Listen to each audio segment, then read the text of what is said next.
So good morning and welcome to everybody who's joining us today. We have a fantastic large cat tracking workshop, and that's tracking for conservation, planned for the next hour. You may want to grab a pen and paper to take some notes if you have those handy. The workshop is helping kick off a project we're very excited about this April.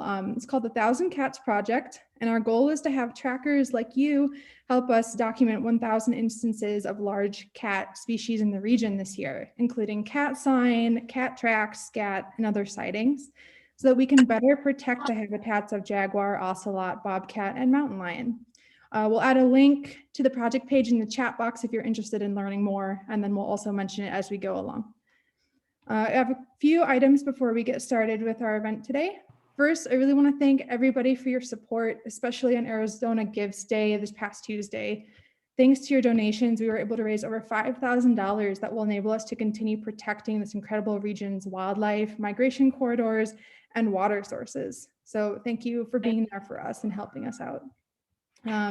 Regarding today's event, we have quite a lot of content to cover, and we may run a little longer than 10:30.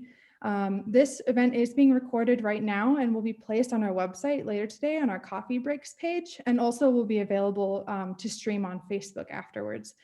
So if you need to leave early, you can just catch up with the content later. If you have questions during the event for our presentation, you can type them into the chat box here in Zoom or in the comments if you're watching live on Facebook. We'll be monitoring both of these places, and we'll leave time at the end for a question and answer session. Finally, we want to acknowledge the privilege we have here in this region today. The Sky Island Alliance office is in Tucson, and all the work we're doing on both sides of the border throughout the Sky Islands is on the land of Tohono O'odham, Pasca Yaqui, and other indigenous people. So we're really, really lucky to be here and be able to do this work. With that, I'm really excited to turn this over to our presenter today, Bryon Lichtenhan. Bryon is our Stewardship Specialist here at Sky Island Alliance, but also has spent many years as a naturalist and has a wealth of knowledge when it comes to tracking. So I'm going to pass it to him, and he'll be able to teach us about tracking today. All right, thank you, Anna, and thank you everybody for coming today. It's really wonderful to get to do this. I mean, tracking is one of my favorite things to do and to teach about, so I'm really looking forward to this and looking forward to doing it in a new way. I've never done an online training before, so hopefully it goes well. And you know, if questions arise and if for whatever reason we don't get to them during the workshop or afterwards, please feel free to reach out to me. You know, my email's on the Sky Island Alliance website, and yeah, feel free to reach out with any questions or things like that. So I will go ahead and get started here, and I will actually be starting not with cat tracks.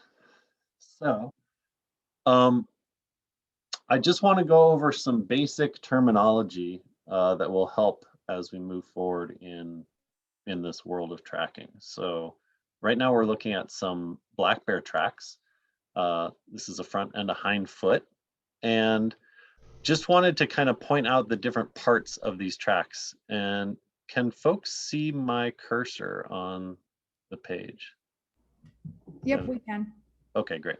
All right, so yeah, at the top of these tracks are these toe pads, obviously, and then these pads behind here are called metacarpal, carpal, or metatarsal pads, depending on whether it's a front or a hind foot. But I want you to really just remember the term plantar pad, okay? So although there can be multiple pads in front feet or hind feet behind the toes, the general term you can use and that I will use as we go forward through this is just the term plantar pad.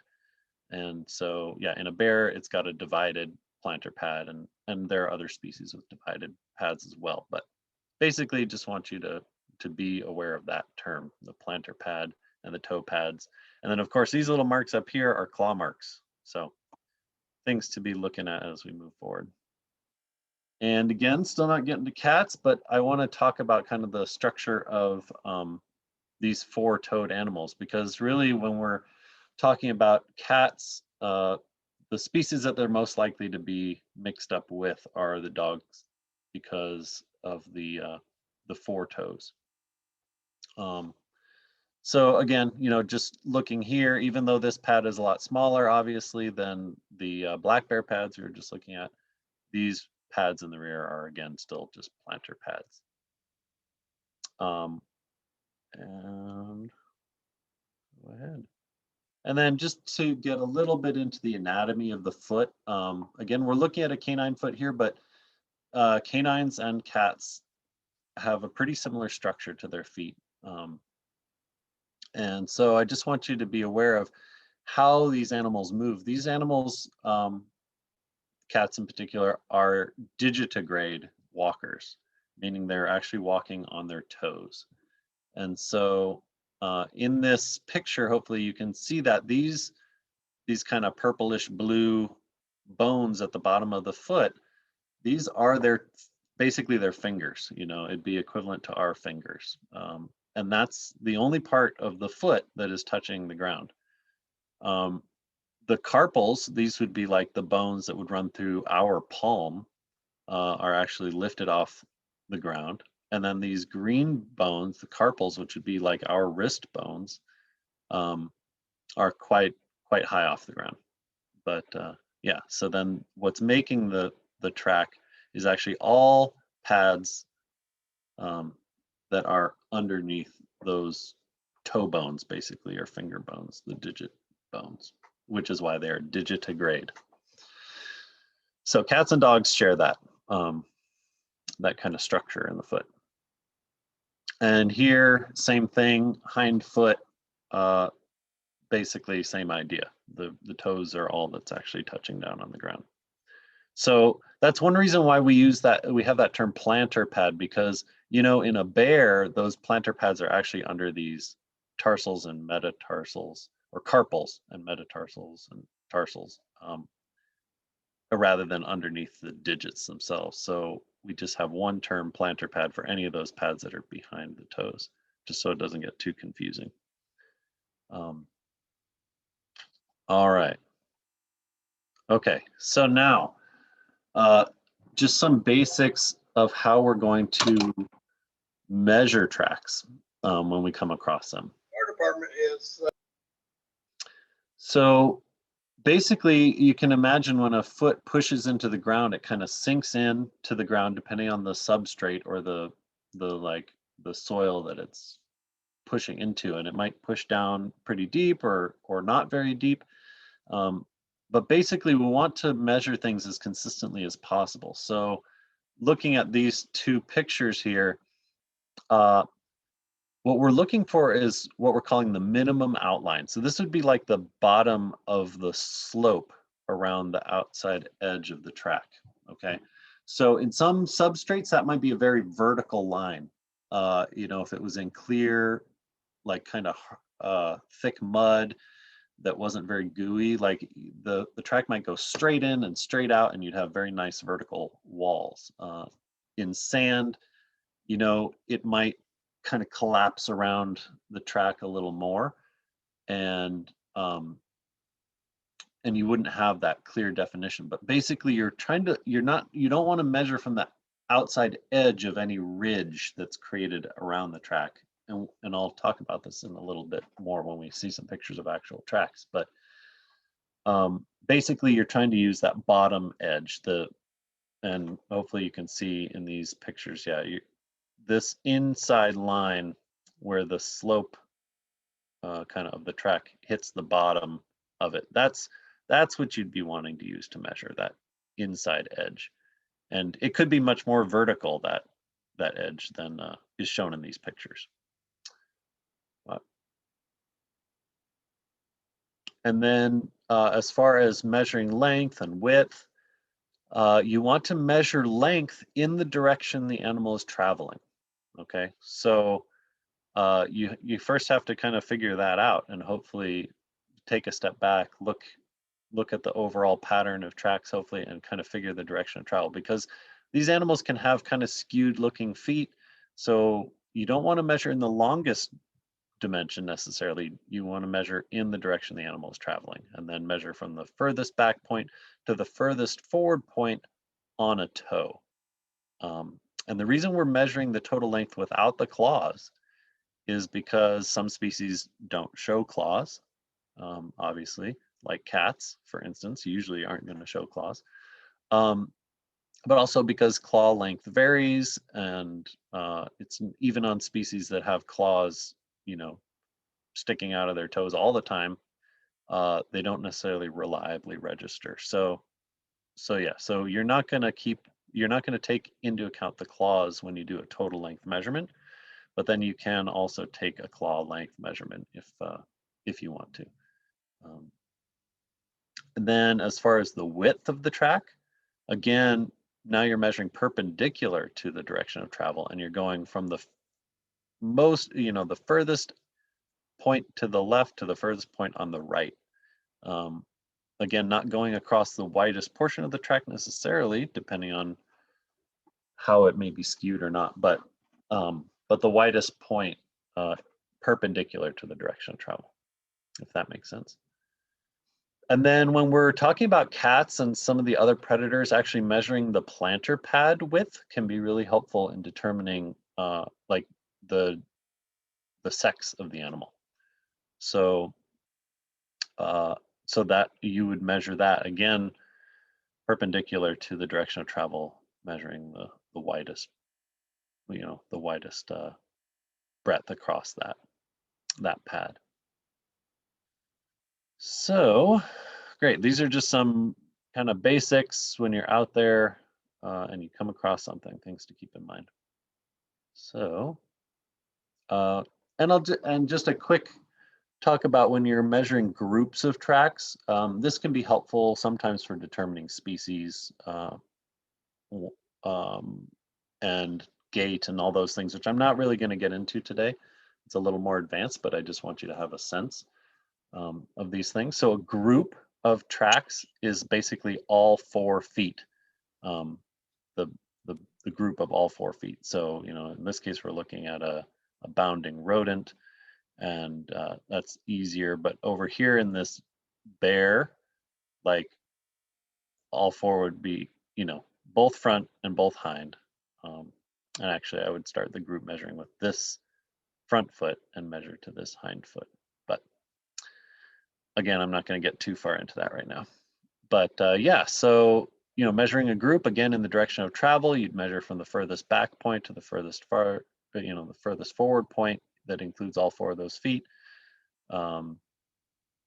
Measuring stride, you would measure from a foot, from like a point on a foot. So in this case, we're measuring from this hind foot of this bear. We'd measure to the back of that same hind foot when it next shows up in this pattern. So yeah, I'm not going to go too much further into that. Again, these are things, if you want to get more into this, talk to me, and hopefully I can point you in good directions, or we can go tracking together sometime. But basically, I just want you to have some of these basic understandings of tracks and sign going forward. All right. So now we will get into the meat of this stuff. So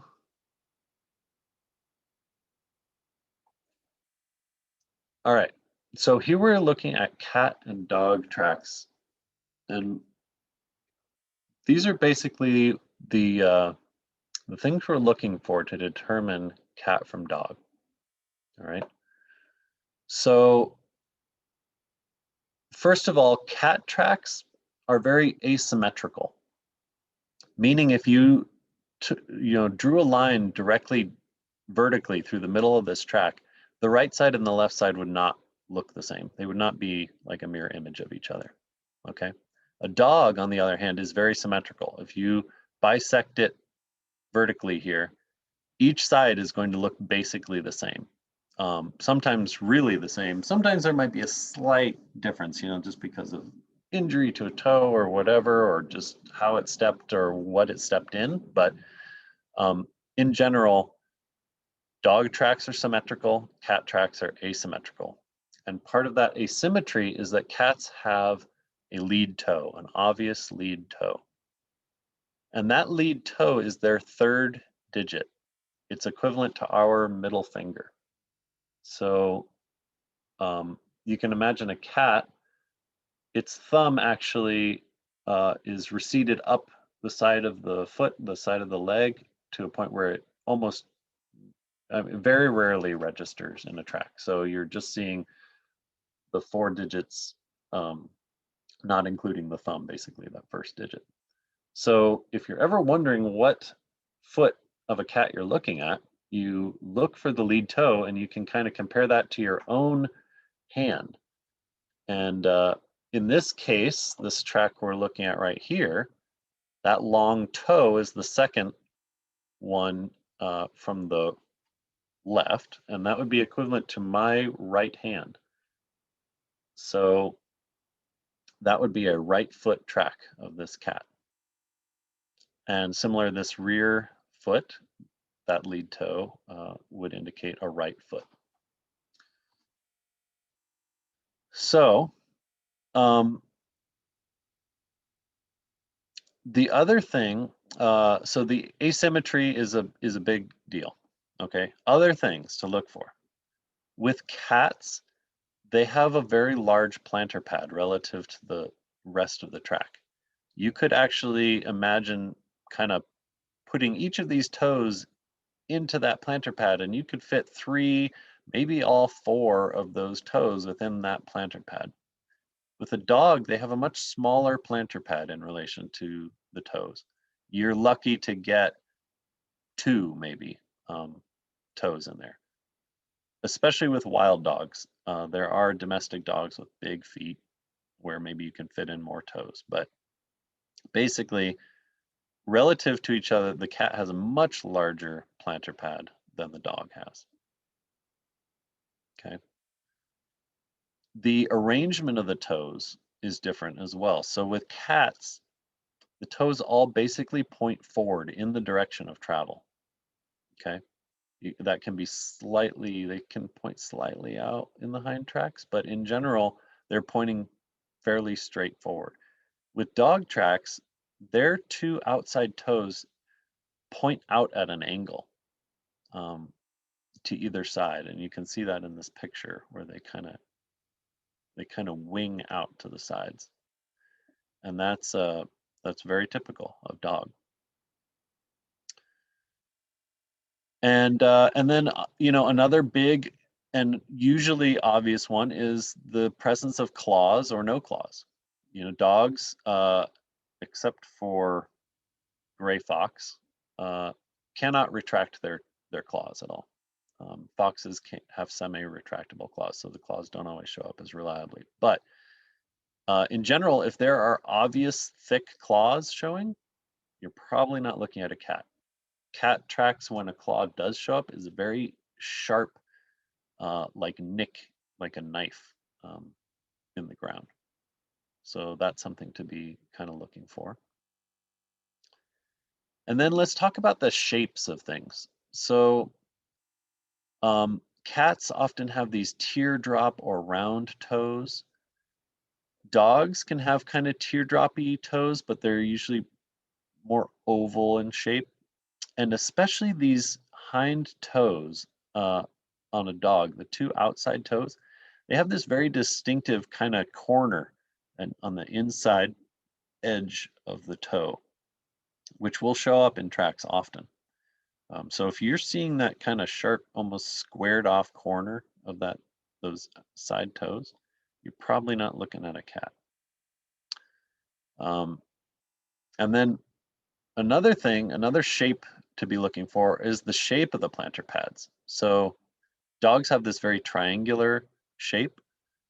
They only have this one rounded lobe at the front of the plantar pad, which really helps to give it that triangular shape. Cats, on the other hand, actually have 2 separate lobes at the top of that plantar pad, so it's much wider across the top. And then at the base of the plantar pad, cats have 3 obvious lobes, or I shouldn't say obvious because we'll talk about that a little later, but there are 3 lobes across the bottom. Dogs also actually have 3 lobes, but the lobes are less distinct. So again, those 3 lobes across the bottom, the 2 lobes across the top for a cat, 1 at the top, 3 indistinct at the bottom for a dog. And because of that difference, the difference in size and shape of the pads, the plantar pads, with dogs, you can very often draw an X through the track, through the middle of the track, without hitting toes or plantar pads, as you can see in this drawing. With a cat, if you tried to do that, you would run, you'd go between these toes and run right into the plantar pad. Okay, so that can be a useful trick as well if other things aren't working out. And that X, or that negative space between the toes in a dog, often forms like a raised mound that can be kind of pyramid shaped in the middle of the track.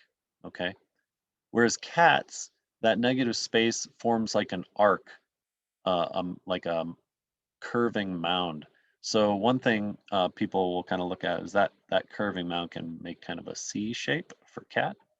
And then if you see that X or pyramid shape, that's dog. Yeah. So I do want to say real quick that all of these things need to be taken together when you're trying to identify a track.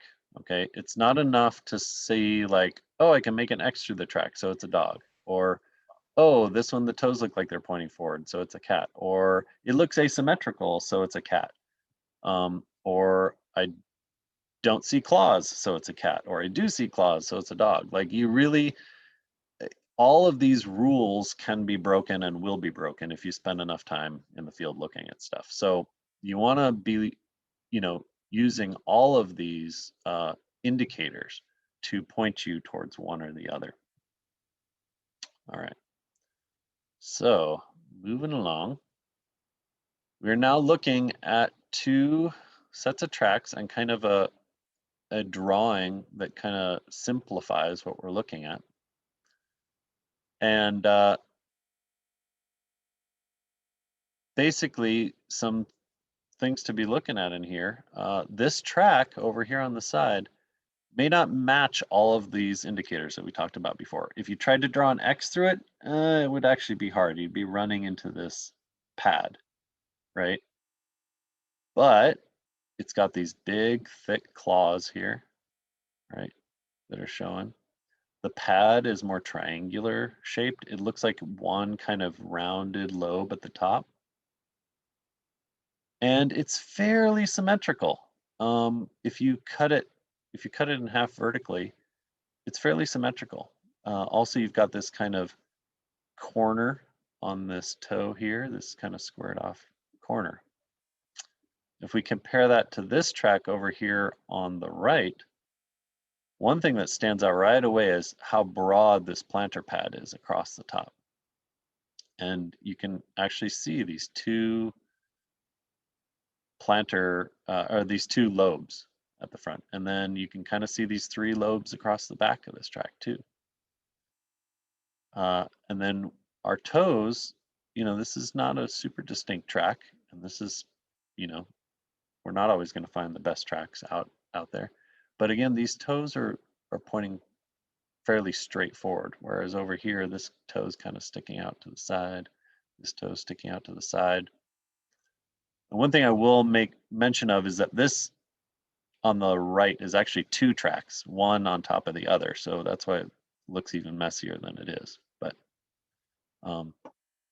so I hope you can all kind of tell that this track on the right is a cat track, and this track over on the left is a dog track.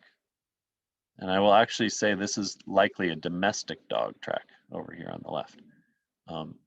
Partially because it's not a very clean, neat looking track. Wild dogs tend to have much neater looking feet. Also, these really broad, really fat claws indicate to me claws that have been trimmed back instead of worn naturally to a point. So all those are kind of things you can be looking at. All right, so as we go forward, you're gonna see a poll actually popping up on your screen. I realize we forgot to do one of our polls, but this will be a poll asking whether a track is a cat or a dog. And I just want you all to kind of look at it and, you know, pop in with your best guess as we go through these.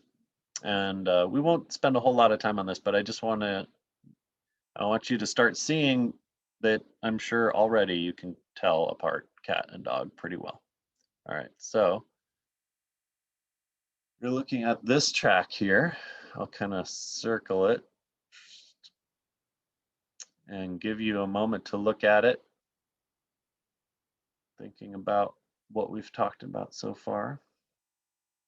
And if we could get that poll to pop up.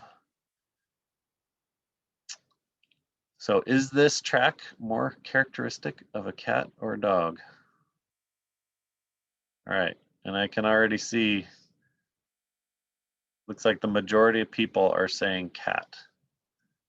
So great, we can end that poll. And yeah, so go ahead and close that off if it's not disappearing from your screen. That is in fact a cat track.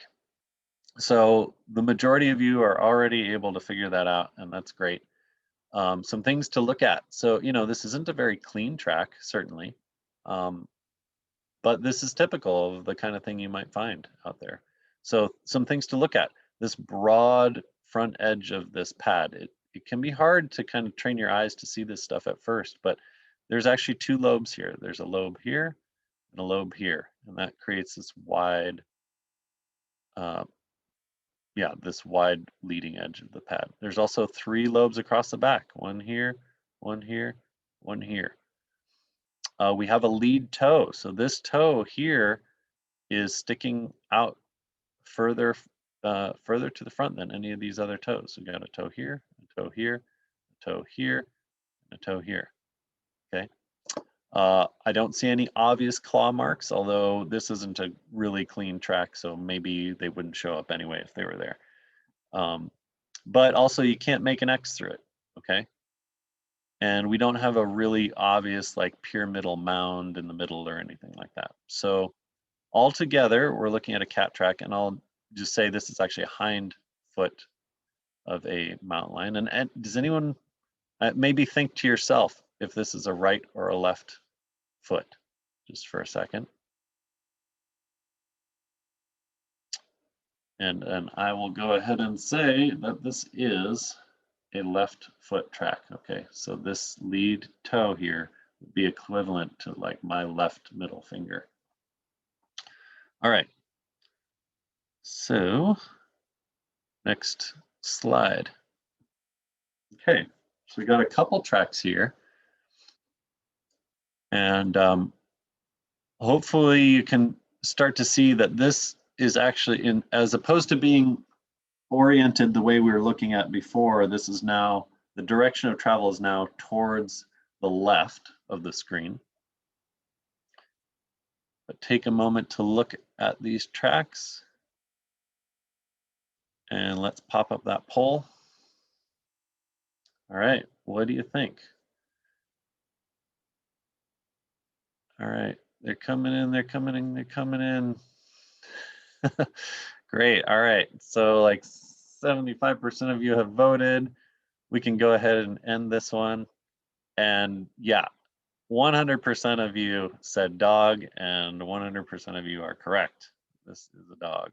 So a great example of those things we were talking about, the symmetry of the track, this nice clear X through the middle of the track, or this pyramid shaped mound, the small planter pad, very triangular, this nice rounded, you know, point at the leading edge. You can see the side toes are kind of winging out to the side. You can even see the corner there on the inside edge of these. And then we got claw marks showing up. And this is very typical, especially in wild dogs, that those leading two-toe claw marks show the clearest, and the side claw marks may not register or may not be as distinct, just because they're pressing off those two lead toes the most as they move forward. So great. All right, I think we are coming along here. Folks are able to tell these apart pretty well. Okay. Another track here, looking down here at this point. And let's go ahead and pop that poll up. All right, what do you think? 14, 15, 16, 17. Great. All right, let's go ahead and end that one. And looks like 92% of you thought cat. A couple people thought dog. So this is, in fact, a cat track again.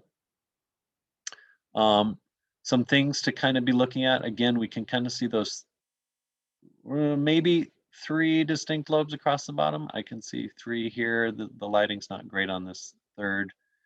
Again, it's kind of broad across the top. There's not a lot of space between the plantar pad and the toes, where that kind of raised pyramidal mound would be on a dog. And we have a lead toe. This toe here is further forward than this toe next to it. So this one, we're actually looking at a right foot. And again, this one is a hind foot. And I will mention that the hind feet of cats are more symmetrical than the front feet. I forgot to mention that, but they are more symmetrical. They're still not symmetrical, but they're often more symmetrical. Like these side toes are more in line with each other than you would see in a front foot track, often. But nonetheless, you know, we're missing that big pyramidal mound. We definitely can't draw an X through it. No obvious claws, an obvious lead toe, a big plantar pad. Again, you could fit multiple toes into this plantar pad, and we got these 3 lobes across the back. The front lobes are not as distinct, but they still make this nice wide kind of depression across the front. Okay. All right. And again, all right, we're looking at some tracks here. And let's launch that poll.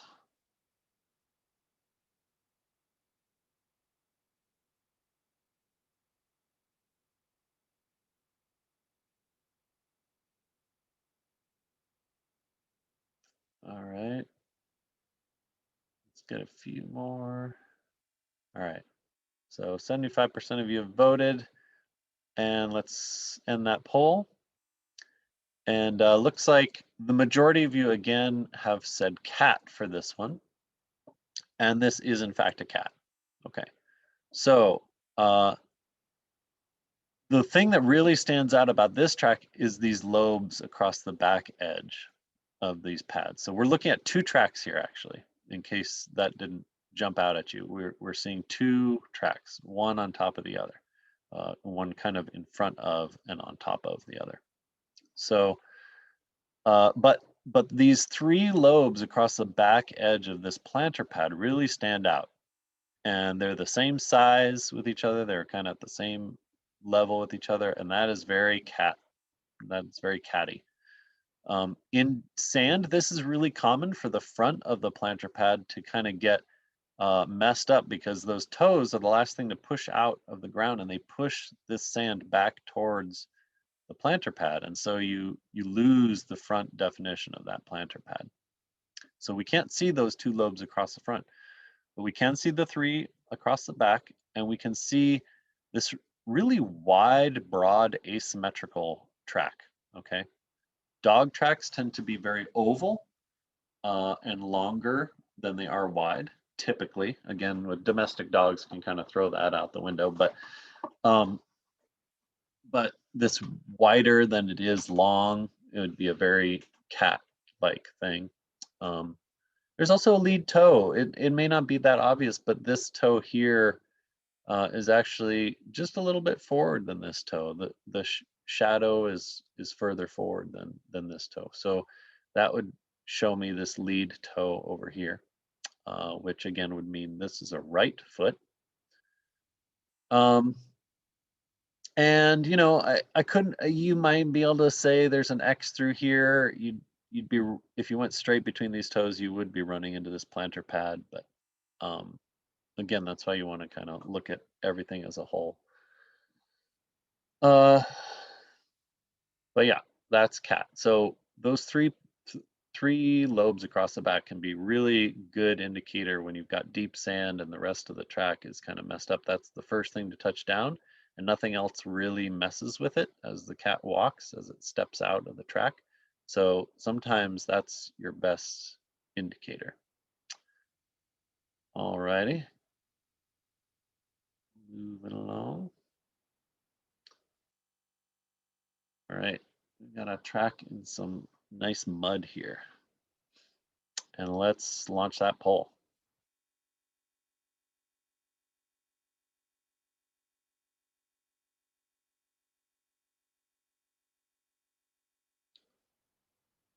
And coming in.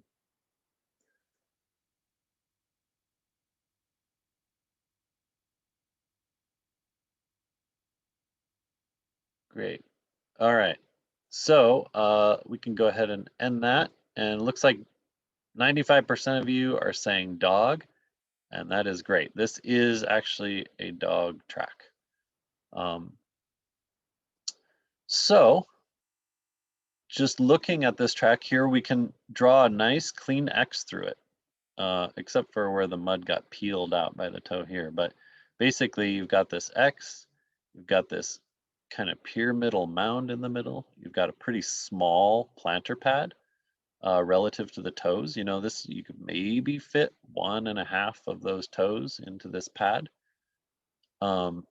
Pretty symmetrical if you divide it in half. Again, the symmetry is kind of messed up because the mud, you know, reacted differently from one toe to the other. But basically, if you look across the top, they're kind of even with each other in the direction of in the long axis of this track.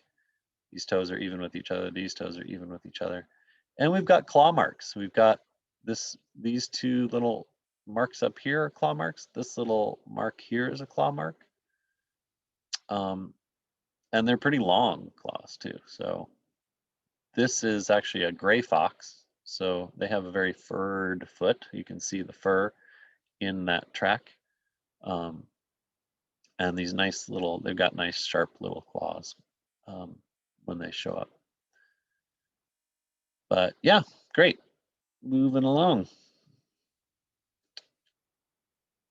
All righty. Now this one,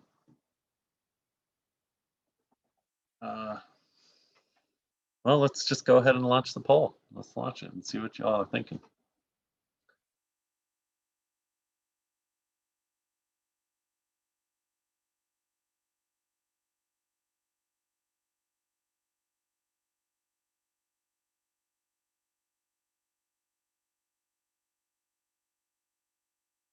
All right, cool. We can go ahead and end that one. And I'm glad that we've got a little more disagreement on this one than I think we have yet. 83% of folks are saying dog. 17% of people are saying cat. And I see why. You know, this one does not necessarily fit all of the rules that we've laid out earlier. So what I will say though is that this is in fact a dog track. Okay. And this is a domestic dog track. This is what I was talking about, how domestic dogs don't always fit the bill the way we would want them to. But some really good indicators are these claws, okay? Very fat, very broad claws, and even squared off at the end. If you can see how like blunted and squared off those claws are, that you're really not going to see that very often in a wild animal. Those are claws that grow real long, and then somebody's clipping them square off. Like I said, domestic dog tracks are not as neat as wild dog tracks. So, you know, we've got this toe that's kind of hanging out to the side oddly, but it's also pointing out to the side. Both of these side toes are pointing off to the side, which is a dog characteristic, all right?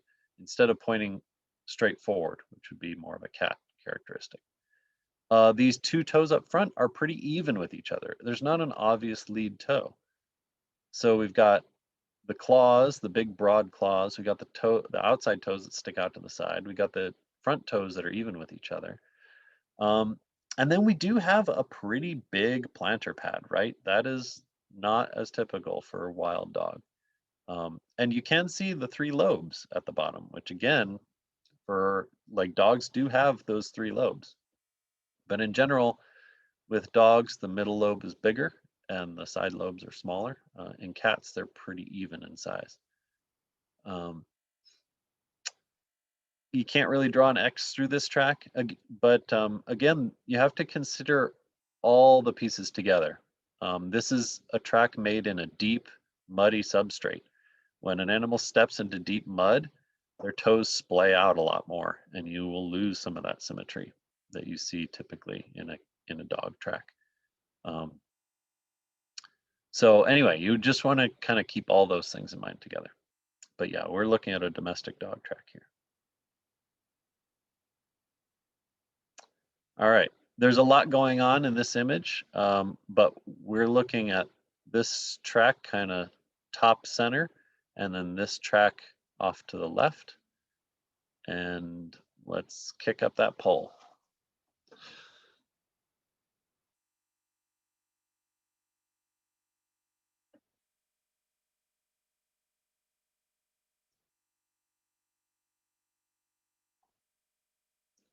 All right, great. We can go ahead and end that. 100% of people agree that this is a cat, and it is a cat. So yeah, these are pretty nice. Very asymmetrical tracks, obvious lead toes, 2 lobes across the front, 3 lobes across the back, toes pointing forward. Again, the asymmetry and the splaying of these toes is quite clear. Definitely can't make an X through this track at all. Huge plantar pad in relation to the toes. All those toes could fit in. So yeah, everyone's right on. Okay, and this one could be harder. And the track is actually right here. I'm circling it. And again, our orientation is different. But let's kick up that poll and see what people think.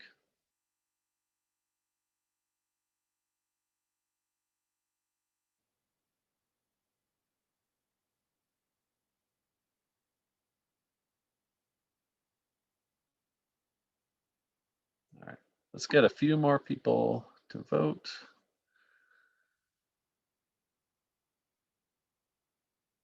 All right, go ahead and end that. Okay, so majority of people, 84%, are saying cat. A few folks are saying dog. And again, this can be harder. You know, we're not looking at tracks that are as clear anymore. It's not as obvious. But first of all, this track we're looking at, this is an animal moving towards the right of the screen. Okay. And the orientation can make it harder too when you're looking at a track. So it's good to, you know, line it up so it makes sense to yourself. But I wanted to challenge folks a little bit. This is a cat track, okay? And the reason I could say that is the asymmetry of the track. If we divide it down, you know, this outside toe is way further forward than this toe on the other outside edge. We have a lead toe right here. So we're counting toes. This would actually be toe 2. So thumb would be gone, toe 2. Toe 3 is further out in front, toe 4, toe 5. Broad leading edge of this pad. But, you know, it's not as distinct as like some of the stuff we've looked at so far. But that asymmetry really jumps out to me. And one thing you can use, so maybe you can't see this toe so well, that's this lead toe, but maybe you can see this toe a little better, and you can see how close it is to this pad, and you've got this kind of ridge between this toe and the pad. And notice here that ridge becomes much broader, much wider. That's an indication of this toe being further forward. But yeah, so that's what we're looking at. Asymmetry, a lead toe. This would be a left foot, because this toe would be equivalent to my left middle finger. Broad leading edge of that plantar pad, that kind of C-shaped mound, or that arcing mound, as opposed to a clear pyramid.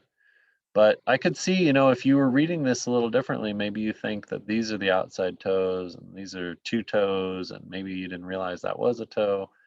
That's all fine, but these are, you know, what you want to be thinking about and looking for.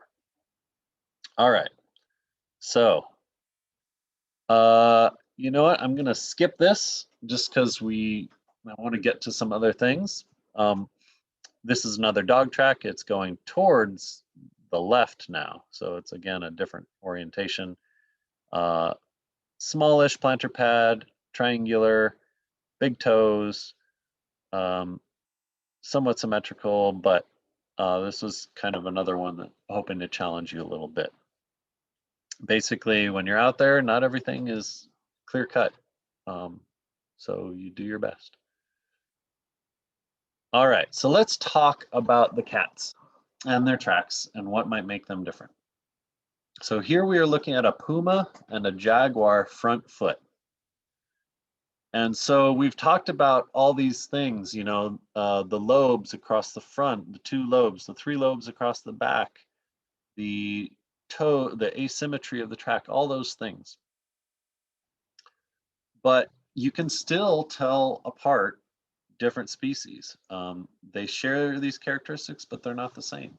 And between mountain lion and jaguar, the things that really stand out, the jaguar pad, like plantar pad, is much bigger and much less distinct, okay?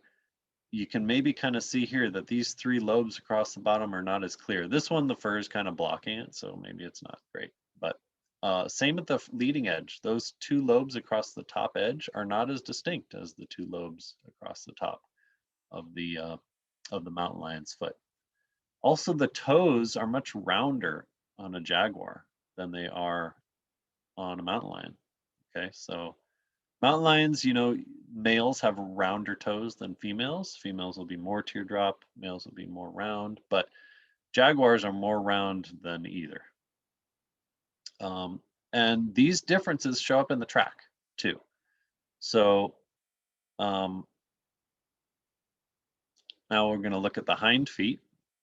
Same thing, you know, here you can really see how distinct those lobes are across the back edge of the mountain lion or puma, and how the lobes across the bottom of a jaguar's foot are much less distinct again.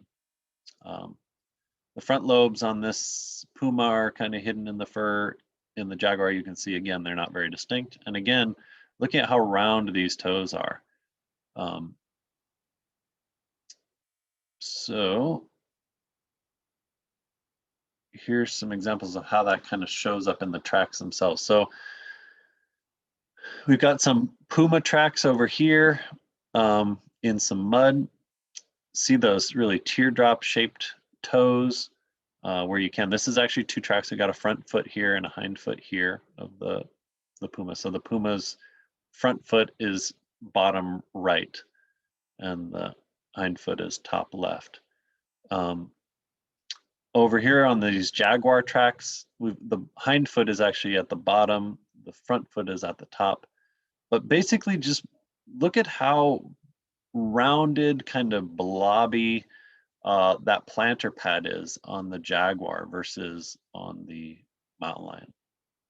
And we'll see some more of these tracks. So, or we have already seen a lot of mountain lion tracks actually at this point, and hopefully you can kind of get a sense of that shape. And the toes much more rounded on jaguar. They still both have that asymmetry. You've got a lead toe on this jaguar, this top track. This jaguar, this lead toe would be the second one from the left. That would be a right foot. On the hind foot, they've actually got the left hind foot in this track. So this lead toe here, would indicate a left foot. Over on the mountain lion side, we've got 2 left feet, a hind left foot and a front left foot. This front toe is not so clear, but anyway, just to be aware of those differences, you know, that can show up. And again, in these tracks, so here we've got a puma on the left and a jaguar on the right. So this can be a little hard because we're looking at what's called a double register, meaning 2 tracks, one on top of the other. So we had a front foot track and then the hind foot track came right down on top of it. But some things to look at are these, we've got 3 lobes here, 1, 2, 3 across the bottom edge of this pad that are pretty clear, pretty similar in size, kind of a narrower front leading edge, and where you can pick it out, these teardroppy toes, teardrop shaped toes, broader at the bottom and coming to more of a point at the top. Here we've got a similar situation with jaguar. Look at how broad that plantar pad is across the front edge, and just how big that plantar pad is. And then, you know, the toes it's not as easy to see how round those toes are, but that plantar pad is a big thing to be looking at. Those much more rounded edges and much bigger and broader. Unfortunately, I don't have a whole bunch of jaguar tracks on hand to show you pictures of, but hopefully some of you all can remedy that for us. All right, bobcat. I will say, so with the smaller cats, the bobcat and the ocelot are to each other as the puma and the jaguar are to each other. So the bobcat looks like a mini mountain lion track, more distinct lobes, more teardrop shaped toes. And the ocelot is bigger, broader, rounder plantar pads, less distinct plantar pads, rounder toes, all those things. So basically the ocelot is like a mini jaguar. The bobcat is a mini mountain lion. And this is just kind of some examples of bobcat tracks, you know, in various substrates. But the things that point out are these lobes across the bottom, the wide leading edge of these plantar pads, teardrop shaped toes where you can see them in this substrate. Can't make an X through the track for the most part. This hind foot up here, you could almost kind of start to do that with, but again, lead toe, nice lobing. Ocelot, I don't have any actual ocelot track to show you folks, and I'm sorry about that. I hope to someday remedy that, but they're just not as common, obviously. So here's some kind of drawings. This is a track that we have a cast of at the office, but hopefully you can see kind of the less distinct lobing on these plantar pads in an ocelot, rounder toes in an ocelot. As far as size goes, that's not going to be a good indicator around here, unfortunately. There's a lot of overlap in ocelot and bobcat tracks, and actually the biggest bobcat tracks can be bigger than ocelot tracks. So you can't really use size as an indication, but you have to be looking at these kind of less obvious signs, the shape of the pad, the shape of the toes, that sort of thing. Okay, and just I'm going to whip through some things that you might confuse. You know, gray fox are similar sized to the cat, you know, ocelot and bobcat. Coyote can be similar sized too. So just being aware of those dog tracks and the shapes of those. Again, you know, looking for claws, looking for symmetry, looking for those X's. You know, sometimes they're not very distinct at all. And I would say if you can't tell what something is in the field, like don't worry about it. You know, you don't have to have to be able to identify everything you come across. You know, focus on those things that you can. But I will say, just in this track here, there's still, we're looking at right here, there's still this symmetry here that indicates a dog. Okay, Coyote, again, we're looking at symmetry in the track. We're looking at very triangular, smaller planter pads. Again, these aren't great tracks, but that's the reality of a lot of what you come across out there. But you know, maybe in this track you can draw that X pretty clearly. Got these toes side by side, these toes on the outside, even with each other. Draw an X through this track. You can draw and see the X through this track or that pyramidal mound. So that'd be indicating dog. All right, and let's talk scat real quick. I think we are going to run a little late, but I'll try and keep us moving along. Okay, so feline versus canine scat. In cat scat, there's basically no plant matter. Occasionally a cat will eat grass to move some things along, or it will get some grass or like maybe a leaf accidentally as it's like chowing down on a animal that's been laying in the dirt. You know, it's like, you know, accidental. But you're not going to see things like seeds and berries and nuts and all that. And if you do see a piece of vegetation, it's going to be very rare, and it's basically accidental, unless it was eating grass, in which case you may not be able to tell it was a cat scat anyway. But smooth outer surface, densely packed and harder than canine scat. We'll go into that in a minute, but the scat itself is very dense, often segmented with clear segments. It can also just be long, continuous kind of tubular shape, but it's often segmented clearly. Blunt ends or one pointed end, like one blunt end and one pointed end. That pointed end would be the last end that came out of the animal. They can be along travel routes. It can be at latrine sites. They can sometimes be buried. They're usually going to be harder to find, feline scats, than canine scats. Canine, you come across much more often. And some things to be looking for in canine scat. You know, it can be a mix of stuff. You could have a scat that's entirely plant matter. You could have one that's entirely animal matter, or it could be a mix of plant and animal in the same scat, you know, berries and fur. It's got the smooth outer surface, but also a twisted appearance. And we're going to look at pictures here too. It's less dense, so it's easier to crush or to break apart, to pull apart. If you were to step on it, it'd be more likely to flatten, whereas a cat track, it'd be harder to flatten it. The segments, if there are segments, are less clear. Usually, and so now when I'm moving along here, this is when it's an animal scat. So if it's all fur and bone, like you would see in a feline, these things from like smooth down, smooth but twisted, are all if you were looking at a pure animal scat, pure animal content scat.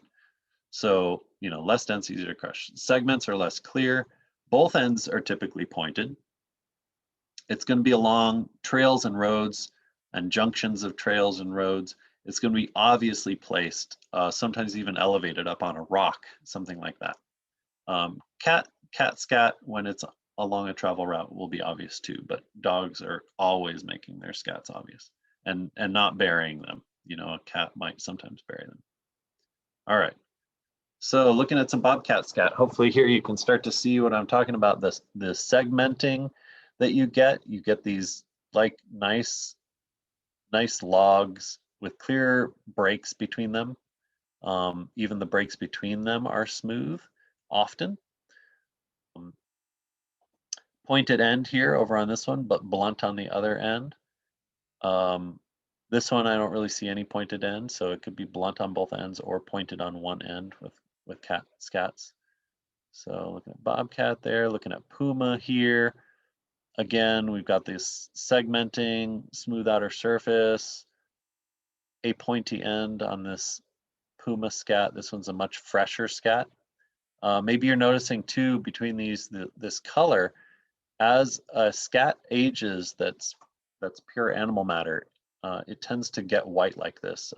The calcium in the bones and stuff that was leached out during digestion really whitens it up as it bleaches in the sun. So you can see that on old dog scat sometimes, but usually if it's getting really white like that, that's a good indication of cat scat as well. There are other animals that get white like that though too with age, like javelina and stuff. So don't use that whole, only as your indication of what it is. But again, all of these, if you break them open, it's just full of fur and bone, and it's densely packed, like I said. All right, so looking at some canine scat. So over here on the left, this is all berries. Obviously, cats are not going around eating all berries. They are obligate carnivores. They have to eat meat. So clearly can't be a cat scat. Over here, we've got some scats of fur and bone. And here's where hopefully you can see what I'm talking about, that kind of twisted rope-like texture that you'll see in dog scats. The segments aren't as clear. You can sometimes break them into segments, but usually they're more connected to each other than cat segments will be if the cat scat is segmented. But yeah, in this lower one, you can see that kind of twisting, ropey nature to it. And maybe you can see from the fact that this is like broken apart and this fuzz is like starting to like shed out that this is less densely packed than the cat scat. It'd be spongier in texture. It'd be easier to crush, all those things. All right. Puma scrapes and bobcat scrapes. So both these animals will also make these scrapes. They're these parallel lines that they will dig into gravel or leafy debris. Just something else to be looking for when you're out there, another cat sign. Dog scrapes, when they do them, are just messy affairs. They're just like scraping all over in an area just to kind of draw attention to a place where they've peed or pooped. Cats, when they make scrapes, usually these nice, clear, parallel lines with a kind of pile of debris at the end of it. So those are some signs to look at. All right, and let's talk about iNaturalist real fast, because this is how you are going to share your data with us. If you are not a member, you are going to need to join inaturalist.org. It's free. You can do it on your phone, you can do it online, but for collecting data in the field, you're going to want to do it on your phone, so or tablet. So you're going to join iNaturalist, and I'm just going to run through what you're going to see when you do this stuff. Here's our Sky Island Wildlife Tracking Program. You're going to need to join that program, and I'll go into that more in a second. So when you sign up and say you're on your phone,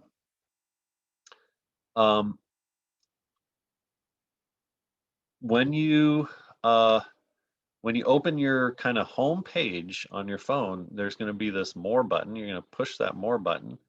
You're going to click on projects, and you're going to use the search function, the little magnifying glass up there, to search Sky Island Wildlife Tracking Program.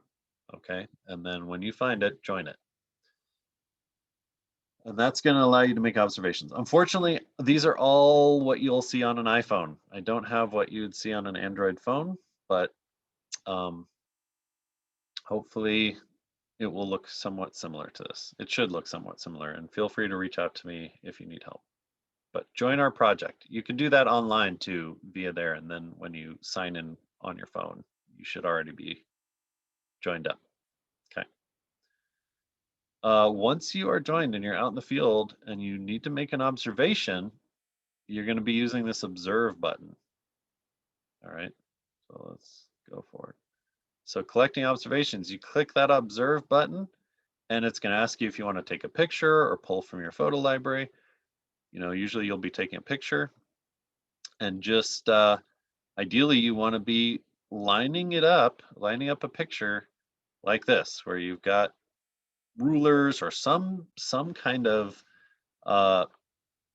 scale in the picture, ideally a ruler or tape measure, and you want to line it up vertically, your picture, so that the direction of travel is towards the top of the picture. That's going to be the easiest for everyone to kind of tell what you're doing.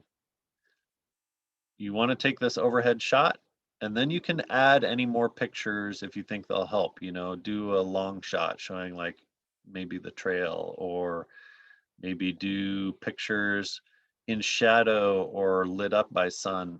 Whatever will help pull out those details. So yeah, so tips, always take that overhead shot, include a ruler for scale, take more photos to help bring out detail if you need to, try different angles, try shading it. So in this was a real sunny day. I just held my hat over it so that I could get shadow. The picture showed up better that way.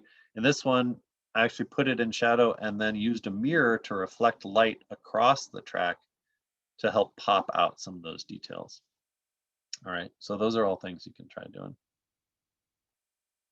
So once you've taken your pictures, you're gonna type in what you saw. You can start putting in common names. You can search by scientific names, all those things. Um, you'll say what you saw. Location should pop up automatically if you've got location on your phone. And then you want, also I will say for geo-privacy, this button is necessary if you come across jaguar or ocelot. You'll actually click on that and you will click obscure location because we can't make those locations public. In fact, if you come across jaguar or ocelot, document it, but don't upload it. And you'll have to talk to us because we can't actually share endangered species like that with the general public until we work with our agencies that we're partnering with. So if you come across jaguar or ocelot, don't share it, but take down data, take all the pictures, do all the stuff. But I think actually on geo-privacy, you can click hide. And so you would hide it if it's one of those species that are endangered or threatened. And then you're going to click projects at the bottom. And when you open projects, you can toggle on Skyland Wildlife Tracking. And then it gives you some more fields to enter. The sign, which are, these are all drop-down menus. You can pick, you know, is it a track? Is it scat? Is it a scrape? All those things. Is it a live animal? All those things.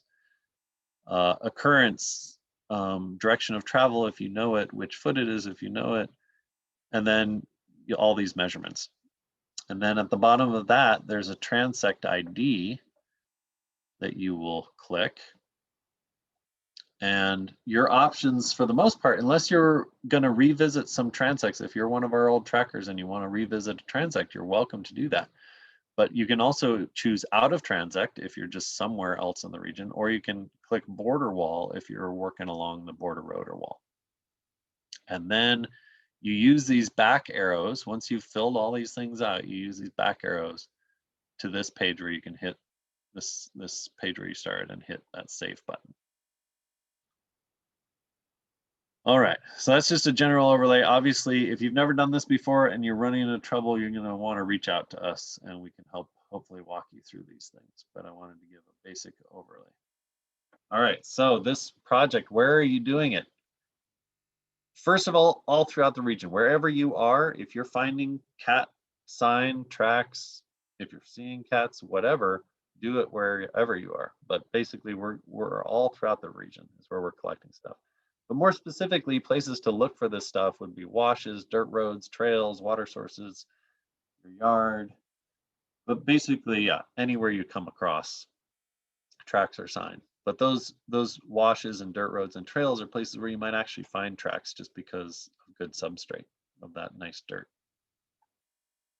When should you do this? Early morning is best. The cats are, for the most part, most active at night. So the morning is going to be the first chance to find tracks that haven't been disturbed yet. It also gives you the best lighting. So early morning, that light is coming in at a low angle and it's not that harsh, so it'll cast better shadows. And these pictures up here are just kind of examples of like a picture taken in the middle of the day of, in this case, possum tracks, versus, you know, early morning with that side lighting where you get much more detail, much more obvious stuff. If not morning, late afternoon or evening when the sun is low in the other direction will also help to give you some shadows and more distinction in the tracks and make it easier to find tracks. But again, you should do it whenever you find something. If you're out hiking in the middle of the day and you find tracks or you find scat or whatever, then do it. Document it whenever. Bryon, we've had a question from Facebook about what to do if an interesting track is found, but the observer isn't sure what species it is. Can it still be posted to iNaturalist? Absolutely. Yeah, that's a great question. So yes, if you find something and you think it looks interesting, just document it to the best of your abilities, and you can leave the what is it, that what is it field blank. And the cool thing about iNaturalist is that those observations become public and anyone can start to weigh in. People who are experts in the field can be looking at those pictures, and if they're good enough pictures, they likely can be identified by other people. So yeah, definitely go ahead and share that stuff. Okay, tools for this. You will need your smartphone or tablet when you're out there with the iPhone app on it. Ideally, you want some kind of rulers. All these other things are optional. You know, tape measure, flashlight or headlamp if you want to try lighting up the track from other angles, a mirror, again, for like lighting up field guides if you want them, all that stuff. I will say maybe we will put somewhere like a link to maybe places to get some of these kind of gray rulers. These are great. These smaller ones in the background are actually used for crime scene investigations. But they're really cheap. I think they're like, you know, maybe less than $1 each. These folding ones that you saw in a lot of the pictures, they're more expensive. They're from an organization called Keeping Track. And you can buy those online. Again, a little more expensive than buying these photo rulers for crime scene investigations. But also, you know, if you have a tape measure, you know, throw that in your pack. This little one in the picture actually has both inches and centimeters. We love centimeters. So, you know, ideally, if you have something with centimeters, that's what we'd prefer. But yeah, but whatever you've got, you know, take a yardstick with you as you go out hiking or whatever you have. And let's go ahead and open up for questions. And sorry, it's run late. I feel like I rushed, but if anyone has questions, I see a lot of stuff has come through in the chat. So I don't know, Emily, if you noticed other things that seem good to address. Yeah, it's not looking like we have any other questions. There was the question about where to get those rulers that you mentioned, Bryon, and we have linked to Keeping Track in the chat and also in our Facebook chat. So you can go and check that out. They have a lot of cool resources. Yeah. Yeah, but if you have any other questions, feel free to drop them in the chat now. Otherwise, yeah, Bryon, this is informative. Bryon, I asked a question, but I think I just sent it to you. Do we still have jaguarundi here? So, you know, technically there have not been any jaguarundi sightings within our region. They're actually just south of our region. You know, there've been a lot of potential sightings throughout the Skyland region for, you know, decades and decades, but there's actually been no hard evidence of jaguarundi in our region. No, you know. I have, I guess, an unconfirmed sighting from about 45 years ago in the Huachucas. Yeah. Well, I mean, you know, anything's possible, but I mean, scientists have been like really trying to find real, you know, physical evidence of those animals, and nobody has ever found it in the region. There are a lot of other animals that can be mistaken for them, especially at night or different things. But you know, if we can find it, that'd be great. I didn't go over them here because we don't have that physical evidence of them in the Skyland region. They're really just to the south of our area. So yeah, but thanks for that question, Jeffrey. Bryon, we have a couple other questions that have come in. First, do you have any recommended field guides for tracking or identifying cat species? Absolutely, I do. So any book by Mark Elbrock. I don't know if you all can see me still in this thing, but I'm holding up a book. This is The Mammal Tracks and Sign, a guide to North American species. Holding it up here. Maybe that's backwards. Anyway, Mark Elbrock, and we can put a link in somewhere to that too. But I'll type in his name here in the chat.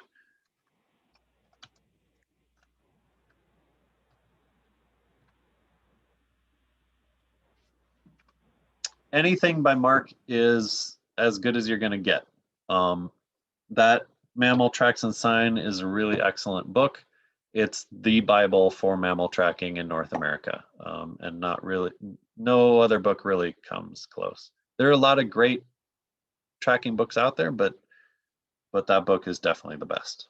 There are a number of books that Mark has written, and I will say another book that he is one of the authors of is this Field Guide to Animal Tracks and Scat of California. It's a California Natural History Guides. This book is great because it's smaller, and pretty much all this, it mostly has the species that we have. It's not going to go into jaguar and ocelot, unfortunately. But the cool thing about this book is that it also includes like bird and lizard and other species besides mammals. So if you want one book that you can actually carry in your pack, I would get this one to California. But if you just want one for mammals in general, it'd be the Mammal Tracks and Sign. Yeah, there are other great books though too, and maybe I can put a list somewhere after this. Maybe when we post the coffee break, I can kind of do a bibliography. Cool. Thanks, Bryon. Last question, just to reconfirm, do we take geoprivacy off for mountain lion and bobcat, or only for jaguar and ocelot? Yeah, turn it off for jaguar and ocelot. If you want to obscure it for the other cats, you may. As the people running the study, we will be able to see where those locations are. But if you're worried about making locations public, maybe you're just worried about, I don't know, hunters or trappers or other folks like using your observations to try and pinpoint locations.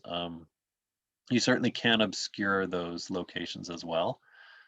Don't turn it off, like don't hide it entirely, but you can obscure it. But it's not typically necessary. Those animals move around enough, and there's usually not that much hunting pressure on them for the most part.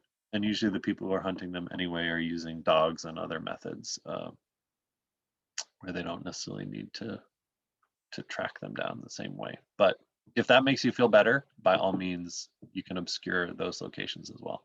But definitely you must hide the location on those endangered species.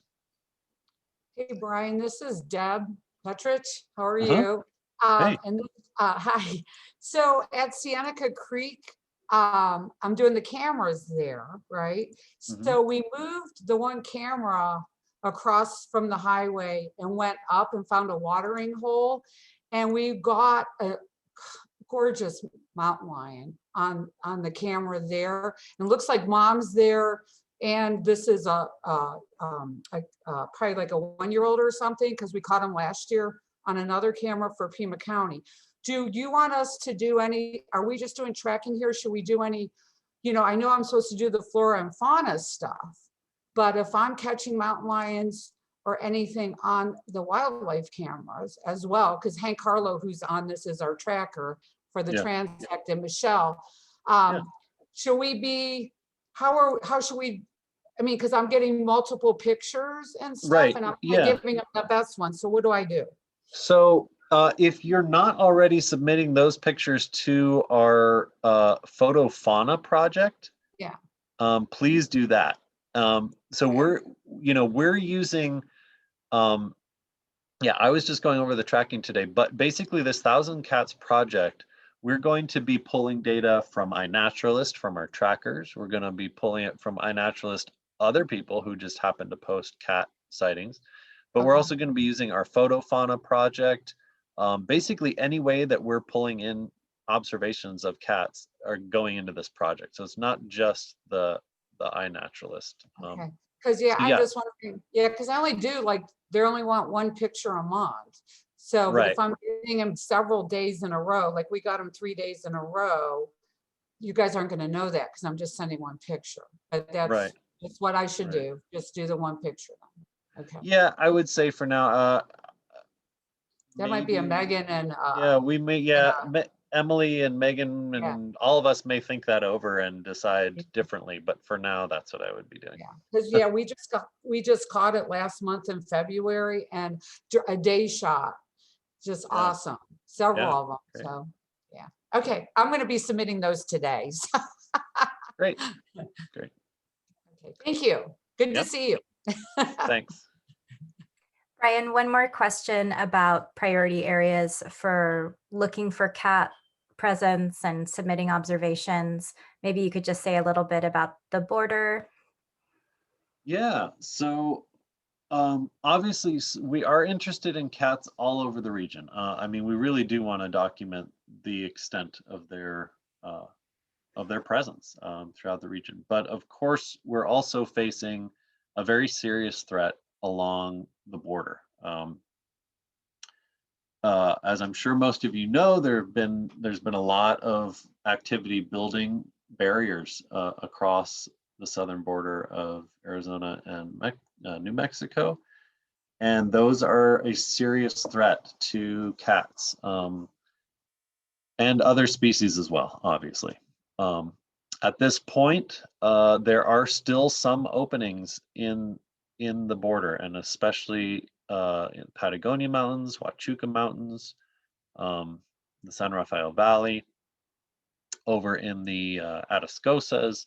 There are places where these animals can still move across, and we definitely would love to be documenting those areas where these animals are still able to cross, because that crossing is so important to the continued health of those populations. And if we're ever going to have viable populations of ocelot and jaguar in the US, they will need pathways through the border region. A wall, a completed wall across the region will be the end of any chance at bringing those species back to North America, where they did historically live and breed. We had jaguars living and breeding as far north as the Grand Canyon historically, in the time of European presence in this region. So we know that they can survive here. We know there's good habitat here. We know they can breed here, and we feel certain that they would and could if they continue to have a way to get here. Yeah, and I saw somebody popped up, the border roads offer terrific tracking substrate for detecting wildlife species, and that is true. I've done a lot of tracking right along that road. So I don't know, Emily, if you wanted to say anything else about that, or if that answered that. I think that's great. We're going to be sharing information about places that are priorities over the course of this year as we're working through the 1,000 Cats project. Like you said, Bryon, the border road really is, the border area is our primary focus. And then we're going to be watching the development of new highway projects, specifically Highway 11, and where it's slated to be going on the west side of Tucson. So we'll be sharing more information about places that'll be very helpful to gather information about the presence of cats so that we can work to protect their habitat from roads and identify where we want to advocate for more safe wildlife crossings. Yeah, thank you. Thank you, Emily. Yeah, and definitely, right. I-11 could become a big issue here this year, so we'll be keeping that in mind. Yeah, I see a couple questions have come up. Do we need to be concerned about our safety if we're out tracking alone? So, you know, we do recommend that if you go out, that you go out with a partner. That's just good safety practice in general. If you're out hiking in this area, I mean, mountain lions or other things are just one potential threat, but more likely would be getting injured or dehydrated or a number of other things that can happen. So it's always good to have a buddy. If you are going alone, then you should definitely be leaving a plan with somebody, letting somebody know where you're going and when you expect to come back, so that if you don't show up, there's somebody to start the search party going out looking for you. As far as being concerned about, you know, a mountain lion in particular, in my experience, that's not really a danger you need to be worried about. Obviously, if you do see a lion or another big cat or big predator in general, you know, follow all the rules about looking big and yelling and being aggressive and trying to scare it off. And if you get attacked, fight back and all that stuff. But yeah, in general, I would just say hike with a buddy and have a plan with somebody. And then, yeah, there were questions about letting the authorities know. So yeah, Emily mentioned you can email her for phone numbers. We do like to let Border Patrol know when we're going down there. A lot of that area is public land though too. So, you know, we as an organization, you know, our best practices are to let them know. The general public, technically you don't have to let them know, but it can be a good idea. You will get stopped and questioned potentially. So it can be nice to give them a heads up. Okay, doesn't look like we have any other questions, so I think we'll wrap up. But we will have a recording of this online later today at our coffee breaks page. And we also have some really cool volunteer opportunities and other events coming up. So if you go to our website, you can check out our upcoming events on our calendar. But yeah, thank you everybody for joining us today, and we hope to see your tracks on iNaturalist soon. Yeah, and again, feel free to reach out to me for specific questions too. And thank you all so much, especially all of you who sat with me all the way to the end. So thanks again.